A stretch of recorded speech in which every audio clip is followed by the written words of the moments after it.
Few names are as closely tied to Impressionism as Claude Monet. His shimmering water lilies, misty haystacks, and sunlit gardens forever changed how the world saw light and color. He painted outdoors, chasing shifting skies and fleeting reflections, trying to capture not objects, but the sensation of seeing. During his lifetime, Monet faced ridicule, financial struggles, and years of rejection. Yet by the time of his death in 1926, he was recognized as one of the most important artists of his age. His exhibitions, first shocking, later beloved, trace the arc of his journey from rebel to master, and they show how Impressionism grew from scandal to worldwide glory. Let's explore the most important Monet exhibits that defined his career and cemented his legacy as the father of Impressionism. First Impressionist exhibition, Paris, 1874. The birth of Impressionism.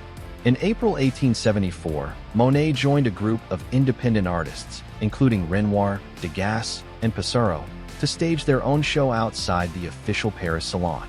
Monet presented Impression, Sunrise, a painting of Le Havre's harbor bathed in orange light.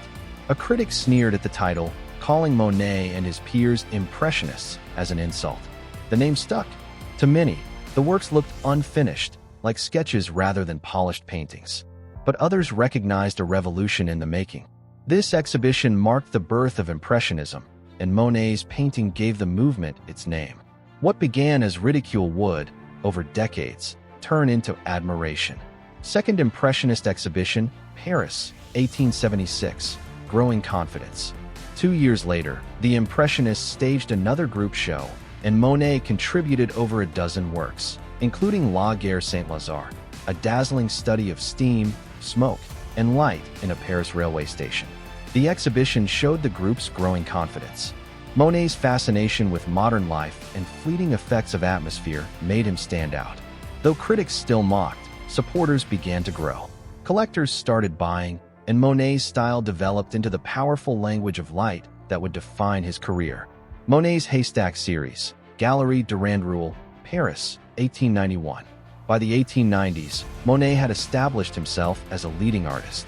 His 1891 exhibition at Galerie de Randrouille featured a revolutionary concept, a series of haystack paintings, each capturing the same subject under different times of day and seasons. Viewers were astonished.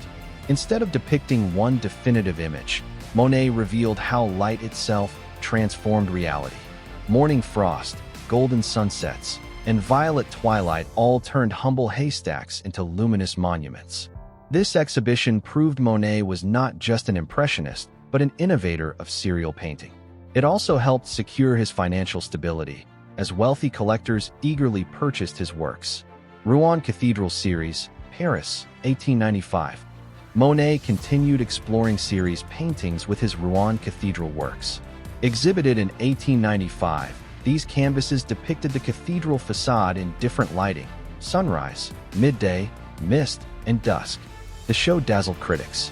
What had once been mocked as unfinished now looked like genius. Monet's brushstrokes dissolved stone into shimmering patches of light, transforming architecture into pure atmosphere. This exhibition cemented Monet's reputation as a master of light. The once rejected rebel was now a central figure in French culture. Water Lilies at Galerie de Randrouille, Paris, 1909. By the early 20th century, Monet had turned almost entirely to painting his beloved water garden at Giverny. In 1909, Galerie de Randrouille exhibited 48 water lilies paintings, introducing the public to the floating dreamscapes that would define his final decades. Critics praised their serenity and innovation.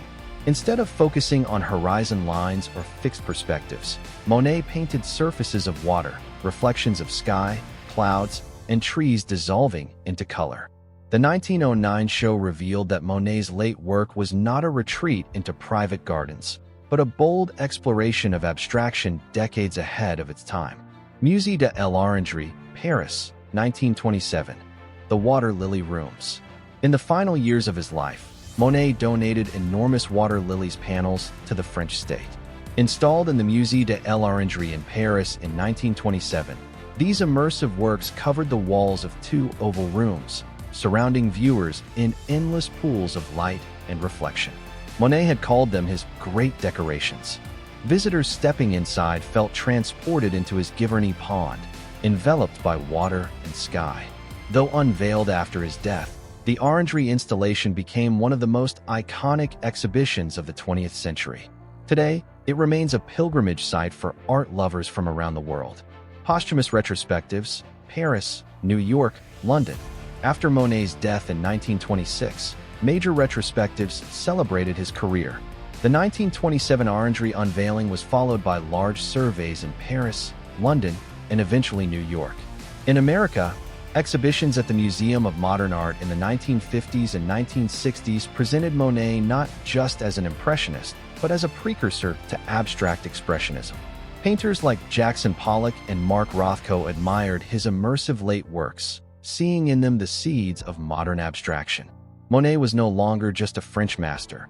He was a global icon. Blockbuster exhibitions, 20th and 21st centuries. By the late 20th century, Monet's exhibitions became blockbuster events. In 1980, the Grand Palais in Paris mounted a massive retrospective that drew record crowds. In 1999, the Boston Museum of Fine Arts hosted Monet in the 20th century, showing his later works as radical precursors to modern art. More recently, exhibitions like Monet and the Impressionists, 2008, and Monet's Garden, 2016, have toured worldwide, attracting millions of visitors. Monet's works, once controversial, are now among the most beloved in the world. Why these exhibits matter? Each of Monet's major exhibitions tells a chapter of art history. 1874, Impression, Sunrise gave a movement its name. 1891 to 1895, the Haystacks and Cathedral series revealed his radical obsession with light and time. 1909, the first Water Lilies exhibition showed him moving toward abstraction. 1927, the Orangery installation created one of the earliest immersive art experiences. Posthumous retrospectives turned him from a French rebel into a global icon. Together, these shows prove Monet wasn't just the father of Impressionism. He was also a visionary who pushed painting toward modern abstraction and immersive art. Claude Monet once said, "I want to paint the way a bird sings." His exhibitions, from the scandalous salon refusals to the luminous Orangery rooms, proved he achieved exactly that. His canvases capture fleeting moments of beauty, transforming simple gardens, haystacks, and lilies into timeless visions of light. So, which Monet exhibition would you most want to experience? The revolutionary 1874 debut of Impressionism? The glowing haystacks of 1891? Or the dreamlike water lily rooms of the Orangery? Let me know in the comments. And don't forget to subscribe for more journeys into the greatest art exhibitions of all time.